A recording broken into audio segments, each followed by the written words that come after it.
Ito na nga mga kababsi, ito na po ang bahay namin kapag gabi.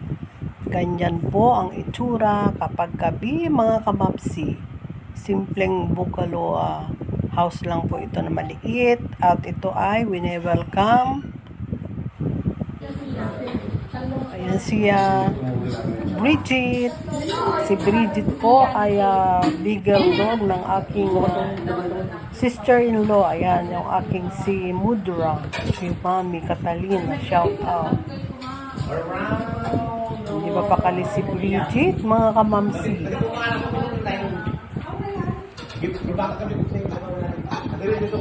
Ano ginagawa ni Bridget?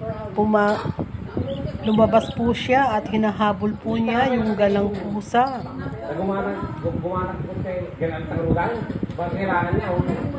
Gusto niyang makalaro ang galang pusa, mga kamamsi. Kaya yan si Bridget. Bridget, pasok ka na sa loob ng bahay. Napakainit, Bridget. Oh, Bridget. Pasok na, Bridget.